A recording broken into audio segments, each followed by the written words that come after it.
duba da yanzu azumi yana gabata kuma shirin musamman an gabatar da shi ne ga mai azumi, wani hanyoyi ko kuma wani dabaru ya kamata shi mai fama da irin waɗannan alamomi na ita cutar ulcer ya kiyaye domin ya yi azuminsa cikin ƙoshin lafiya ba tare da fargaba ba? To da farko idan aka samu cewa shi mutum yana samun ciwon kirji kuma wannan kirjin yana taba masa gadon baya, to ya gano ya samu ulcer bakin timbi, wato cardiac ulcer. Dalilin da isa aka kirawo ta cardiac ulcer saboda ciwon akwai ainihin wayaran na jijiyoyi a shi kirjin na bakin hanyar timbi da yakan iya wato sensation ɗinsa, taɓuwarsa da networking ɗinsa yana iya taɓa zuciya, sai ka ji kamar ciwon zuciya kake yi, wani lokacin kuma sai ka ji shi a baya, ka samu cardiac ulcer.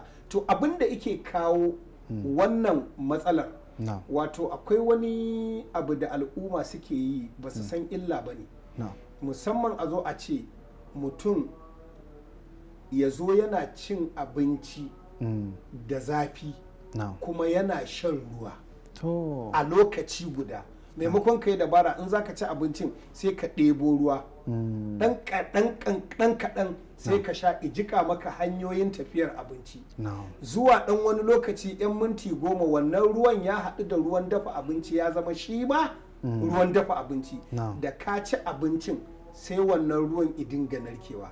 Amma yayin da kake cin abinci da zafi kake ɗiban ruwa mai sanyi kana sha, to shi ruwan dafa maka abincin shi kake karewa. Yayi daidai da a ce mace ce za ta dafa abincinta ko za ta dafa shinkafa, ta ɗora sanwar ta, ruwanta ya dahu, sai ta ɗebo shinkafa sai ta zuba a tafasasshen ruwa, sai ta ga ruwan ba zai isa ba sai ta ɗebo ruwan sanyi ta zuba, yaya shinkafar za ta zama? Zaka shinkafar za ta caɓe. To haka za shi kansa ciki ike da tsari, shi isa ubangiji subhanahu wataala ya ce fasalu ahla zikiri in kuntum la ta'lamun. Duk abin da baka sani ba ka tambayi ma abota sani.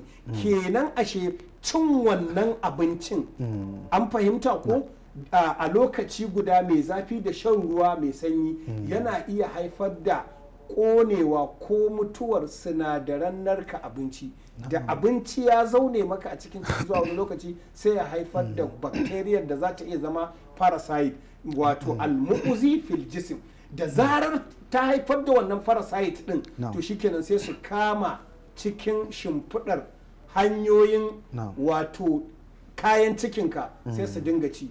Shine ake samun kuraje, daga na a samu kumburi, sai a samu fashewa ko tsagewa. To haka za ka ga mutum in ya zo zai yi azumi sai ga yana jin tsoro, ko kuma a ce da ya fara jin yunwa sai ka ji wani abu na kafe masa a zuciya zuwa bayansa.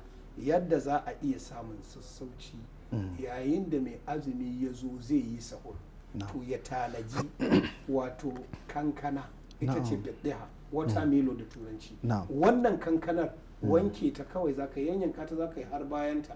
In ka yanyanka ta ka wanke ta, ka yanyanka ta da bawon da kaka cire bawon, sai ka yanka daidai yadda za ka iya sha kofi ɗaya ko rabin kofi, sai ka sa shi a blender kamar kaɗa, kamar da shi narkakken fruit, sai ka ɗiba sai ka sha. Bawon kankana da naman cikin kankana da ƙwallon kankana a yayin da ka sha sai ka zo ka ci abinci, to bawon da kankanar zai rufe hanyoyin ciwon kwalsa. Ko me ka dora akan wannan abincin da ka dora akan wannan gyamban, zaka ji ka lafiya. Kuma in akwai karfin zafi, kankanar za ta magance shi. In akwai karfin sanyi, kankanar za ta magance shi, saboda tana dauke da ɗabi'a guda biyu. Yayin da ciki yayi zafi ta daidaita sanyi, yayin da ciki ya karfin sanyi ta kawo ingantaccen wato zafi. Shine alhararatul gariziya fil asali, zafi ɗimin cikin jiki na asali wanda shi ake buƙatar rayuwar ɗan adam da shi. Da an kauce an samu karfin zafi, to sai ya kama cinye karfin sanyi, ko an samu karfin sanyi sai ya kama cinye zafi, to mutum ba zai zauna lafiya ba, dan gaba suke. Sanyi in yayi yawa ina cinye zafi, zafi in yayi yawa ina cinye sanyi, sai dai su balance zama daidai da daidai.